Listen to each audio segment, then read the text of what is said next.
तब घोषित इमरजेंसी थी, आज अघोषित इमरजेंसी है कि वाजपेयी। त्यागी जी से बढ़िया तो किसी का एक्सपीरियंस है नहीं इमरजेंसी के बारे में।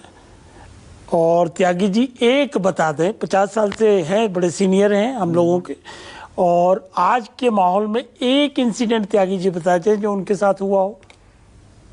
अभी त्यागी जी ने कहा कि जो वो जेल में डाले हुए दिल्ली के 2 मंत्री, तो वो तो करप्शन के केस में है ना भाई। आप बीजेपी की वॉशिंग मशीन है, उसको वो अभी अब एक सेकेंड, करप्शन के केस में है कि नहीं है, कि इमरजेंसी के केस में? अगर करप्शन करोगे, किया है नहीं किया है, ये तो कोर्ट डिसाइड करेगा ना। तो अगर कर्नाटक में के ईश्वरप्पा नाम के मंत्री के यहाँ उसके बेटे के जरिए सीधे सीधे घूस लेने की बात आती है, वहां से इस्तीफा होता है, पर जेल नहीं होती।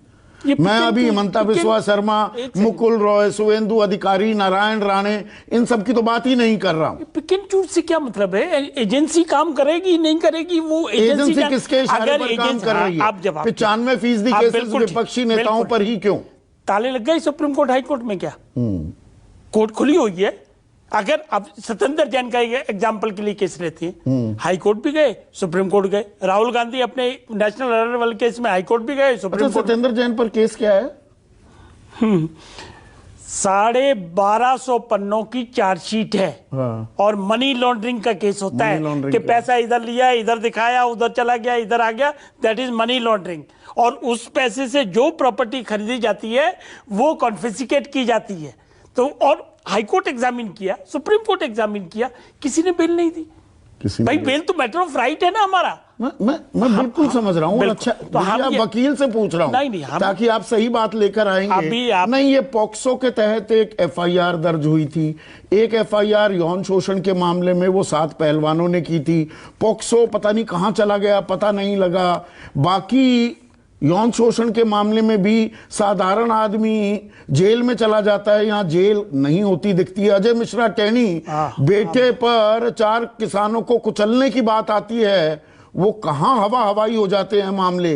देखो, हमारे यहाँ दुर्भाग्य कह लो या भाग्य से कह लो, सिस्टम जुडिशियल सिस्टम है। अच्छा। इन्वेस्टिगेशन का एक प्रोसीजर है, उसके बाद चार्जशीट फाइल होती है, कोर्ट एग्जामिन करता है और स्टेप बाय स्टेप एग्जामिन होता है।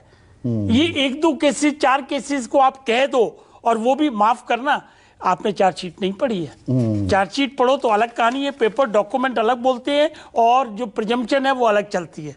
देखिए कहाँ इमरजेंसी और कागज आप पढ़ेंगे इमरजेंसी इम्पोजिशन पर भी, वो तो 2009 तक सिद्धार्थ शंकर रहे, उसको डिफेंड करते रहे। हमारा सवाल सिर्फ इतना सा है कि इमरजेंसी, उसी वक्त केशव नंद भारती केस भी आया, 7-6 स्प्लिट जजमेंट में बेसिक स्ट्रक्चर को अपहोल्ड किया गया। ये इमरजेंसी के दौरान भी हुआ। तो वो कागजों में करेंगे तो आप गुलाबी तस्वीर उस इमरजेंसी की खींचने पर आ गए, तो वो भी खींच सकते हैं। आप ये कहना चाह रहे हैं, समझ रहे हैं मैं क्या कह रहा हूं? मैं एक्चुअली कोई गलत बात बोल रहा हूं? बिल्कुल नहीं बोल रहे, बिल्कुल ठीक बोल रहे हैं। हम ये कहना चाह रहे हैं, क्या आप इमरजेंसी की तुलना आज से कैसे कर सकते हो? मतलब आप खूब जोर लगा लो, मुश्किल से आप 20-25 एग्जाम्पल भी नहीं निकाल पाएंगे। देखिए, सुप्रीम कोर्ट 5-0 वर्डिक्ट देता है कि लोकतांत्रिक तरीके से चुनी हुई सरकार को वो अख्तियार वापस दे दिए जाएं ट्रांसफर और पोस्टिंग के, तो अध्यादेश आ जाता है 7 दिन बाद। ये पहली बार हो रहा है क्या? ये कॉन्स्टिट्यूशनल पावर है, कॉन्स्टिट्यूशनल मैंडेट है। कॉन्स्टिट्यूशनल पावर तो 352 में इमरजेंसी लगानी भी है। ना, वो गलत लगाई, कारण गलत था। कारण गलत था, प्लीज अंडरस्टैंड। यहाँ कारण सही है। किस बारे में? कि अधिकार वापस ले लेंगे। भाई वो तो ऑर्डिनेंस लाने की हमारी पावर है यार। दिल्ली फुल ऑर्डिनेंस लाने की पावर है तो 352 के तहत इमरजेंसी लगाने की भी पावर है। फिर पर जो रीजन उसमें लिखे कि आंतरिक सुरक्षा, वो कारण था। कारण क्या था आप भी जानते हो कि इंदिरा गांधी चुनाव हार गई और उनको रोक लगा दी कि आप इलेक्शन नहीं लड़ पाओगे तो प्राइम मिनिस्टर कैसे बनेंगी। तो अपनी कुर्सी बचाने के लिए इमरजेंसी लगाई गई थी। और उसमें क्या क्या अत्याचार हुए, त्यागी जी से ज्यादा कौन जाता है। नसबंदियां कराई गई लोगों की, पत्रकारों को जेलों में डाला। अभी सही फिगर बताइए आपने। उसके बाद हर चीज फंडामेंटल राइट्स सस्पेंड कर दिए गए। न वकील, न दलील, न कोर्ट, न कचहरी। आपको पता है कि अगर आप डीटीसी की बस में लाइन में खड़े नहीं होगे तो आपको जुर्माना हो जाया करता था। अगर आपकी दुकान का बोर्ड ठीक से एक ही पैटर्न में नहीं होगा तो आप पे फाइन हुआ करता था। मतलब कहां तुलना कर रहे हो? हाँ, यहाँ आज की तारीख में कोई पत्रकार मिड डे मील स्कीम पर ये खबर चला दे कि रोटी और नमक दिया जा रहा है, कोई 2 पेन और 1 नोटबुक लेकर हाथरस बलात्कार कांड को कवर करने जा रहा है, 1 साल तक वो जेल में रहता है, 1000 दिन से ज्यादा एक और जेएनयू के छात्र को हो चुके हैं, वो जेल में बैठा हुआ है। अगर किसान आंदोलन करते हैं तो उनको नक्सलवादी, पाकिस्तानी, खालिस्तानी और न जाने किन किन संज्ञाओं से नवाजा जाता है और उन पर केस थोप दिए जाते हैं जो आज भी चल रहे हैं। तो ये भी नॉर्मल है। इसका जवाब देने दो प्लीज। संदीप जी, ये कोर्ट कचहरी का मामला है और जुडिशियल पहले शासन लगाता है ये धाराएं, कोर्ट तो तय करता है कि धाराएं सही लगाई गई हैं कि नहीं। अगर फिक्टिशियस हैं, फैब्रिकेटेड हैं, विदाउट मटेरियल हैं, तो पहले दिन ही जज साहब फाइल फेंक के डिस्चार्ज कर देते हैं अक्यूज को। प्लीज गुमराह ना हो, ना जनता गुमराह हो। कोई इमरजेंसी अघोषित होती नहीं है, होगी तो घोषित होती है और बकायदा 352 मन की बात की जाए, जनता के सवालों के जवाब ना दिए जाए। अरे भैया, आप प्रेस कॉन्फ्रेंस की है प्रधानमंत्री ने 9 साल में। अब ऐसे नहीं, चलो धीरे धीरे चलते हैं। हाँ। आप सोशल मीडिया के कितने चैनल चलते हैं, हमने किसी को रोका? दूरदर्शन पर रोज घंटों बैठ के क्रिटिसाइज भी करो, गालियां भी दो, किसी ने रोका? कहां छापे पड़ते हैं? कहां छापे पड़ते हैं?